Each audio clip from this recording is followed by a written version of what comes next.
যে ছেলেকে চিনতাম না এখন সে দেশের ৩ কোটি মানুষের জীবনের হিসাব বদলে দিচ্ছে। যে কিনা গিনেস বুক রেকর্ড গড়েছিলেন আগেই, এখন গড়ছেন দেশ। কে এই আশিক চৌধুরী? এই লোকটা ডক্টর ইউনূসের থেকেও বড় খেলোয়াড় হবেন মনে হয়। দেশ যদি কোনোদিন আমূলে বদলে যায়, তোমরা ইউনূসের সাথে আশিক চৌধুরীর নামটা উচ্চারণ করতে ভুলবে না। বিডা এবং বেজা নির্বাহী চেয়ারম্যান আশিক যে কতটা শক্ত খেলোয়াড় তা টের পাবে মাত্র ৬ মাস পরে। এই ছেলেটা ওয়েস্টার্নের আরাম আয়েশের জীবন ছেড়ে দেশে এসেছে টাকা কামানোর জন্য নয়, দেশ বদলে দেওয়ার জন্য। তাদের একটা সুযোগ এবং সাপোর্ট দিন প্লিজ। ইতিমধ্যেই সেই স্টারলিংক নিয়ে এসেছে, নাসার সঙ্গে চুক্তিতে চলে গেছে, বিনিয়োগ হিসেবে বাহিরের একটি ব্যাংকের সাথে চুক্তি করেছে। এই বছর $100 কোটি বাংলাদেশ বিনিয়োগ করবে। 5টি বিশালাকার মালবাহী জাহাজ কিনে নিয়েছে। রিভার ম্যানেজমেন্ট প্ল্যান তৈরি করে বিশাল বিনিয়োগ আনার চেষ্টা চালিয়ে যাচ্ছে। 4টা আন্তর্জাতিক মানের হাসপাতাল তৈরির প্রক্রিয়া চলছে। ঢাকা চট্টগ্রাম রুটে ইলেকট্রনিক ট্রেন অথবা বুলেট ট্রেন চালুর জন্য বিদেশি বিনিয়োগ নিয়ে আসার চেষ্টা চলছে। ইতিমধ্যে 10টি বৃহত্তর ইকোনমিক জোন তৈরি করেছে।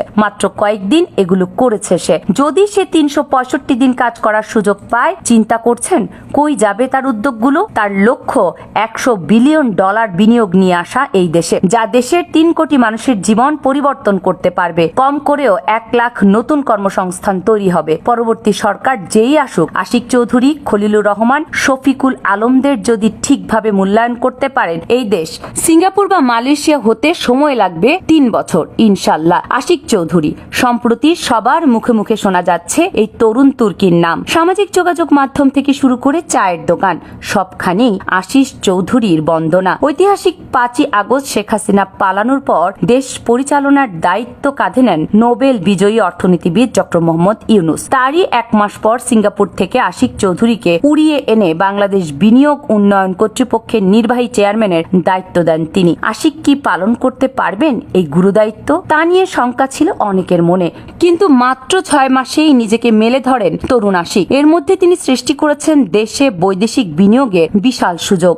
এখন সবার প্রশ্ন, কে এই আশিক চৌধুরী? তার উত্থানই বা কোথা থেকে? জানা যায় আশিক চৌধুরীর পুরো নাম চৌধুরী আশিক মাহমুদ বিন হারুন। জন্ম চাঁদপুরে হলেও বাবার পেশাগত কারণে তার শৈশব কাটে যশোরে। তিনি সিলেট ক্যাডেট কলেজ ও ঢাকা রেসিডেন্সিয়াল মডেল কলেজ থেকে উচ্চ মাধ্যমিক পেরিয়ে ভর্তি হন ঢাকা বিশ্ববিদ্যালয়ে ব্যবসা প্রশাসন ইনস্টিটিউটে। সেখান থেকে স্নাতক সম্পন্ন করে চলে যান যুক্তরাজ্যে। লন্ডনের বিজনেস স্কুল থেকে ফাইন্যান্সে সম্পন্ন করেন স্নাতকোত্তর। 2007 সালে ব্রিটিশ আমেরিকান টোবাকোতে আঞ্চলিক অফিসার হিসেবে কর্মজীবন শুরু করেন আশিক চৌধুরী। তারপর তিনি যোগ দেন স্ট্যান্ডার্ড চার্টার্ড ব্যাংকে। সেখানে সবশেষ 2011 সালে ল্যান্ডিং স্ট্র্যাটেজি এবং ফিনান্সিয়াল প্ল্যানিং বিভাগের ম্যানেজারের দায়িত্ব পালন করেন। দ্য বেঞ্চ নামে বাংলাদেশের প্রথম স্পোর্টস বার প্রতিষ্ঠার অন্যতম উদ্যোক্তা এ আশিক। 2012 সালের লন্ডন আমেরিকান এয়ারলাইন্সের ফিনান্সিয়াল ও স্ট্র্যাটেজিক অ্যানালিস্ট হিসেবে যোগ দেন।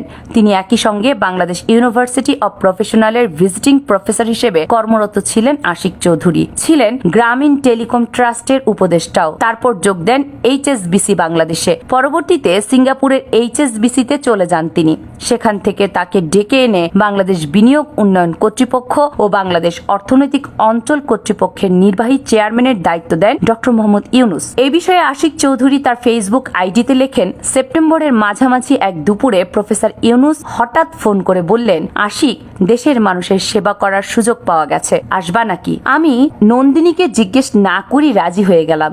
জানতাম ও কোনোদিন মানা করবে না। সো 49 সেকেন্ডের এক হোয়াটসঅ্যাপ কলে আমরা সিঙ্গাপুরের বিলাসী জীবন ছেড়ে ছুড়ে দেশের পথে রওনা দিলাম বিনিয়োগ উন্নয়ন কর্তৃপক্ষের দায়িত্বে। বন্ধুদের ভাষায় বাংলাদেশের চিফ মার্কেটিং অফিসার হিসেবে। আশিক চৌধুরী একজন পেশাদার স্কাই ড্রাইভারও। তিনি সমুদ্রপৃষ্ঠের 41,000 ফিট উপর থেকে বাংলাদেশের পতাকা নিয়ে ঝাঁপ দিয়ে বিশ্ব রেকর্ড করেছেন। এত উচ্চতা থেকে কোনো ব্যানার বা পতাকা নিয়ে ঝাঁপ দেয়া প্রথম ব্যক্তি হিসেবে গিনেস বুক অব ওয়ার্ল্ডে নাম লেখান তিনি। আশিক চৌধুরী যেভাবে দেশের পতাকাকে 41,000 ফুট উচ্চতায় নিয়ে গিয়েছিলেন, খুব অল্প সময়ে দেশের অর্থনীতিকেও তেমন উচ্চতায় নিয়ে যাবেন, সেই প্রত্যাশা এখন দেশবাসীর।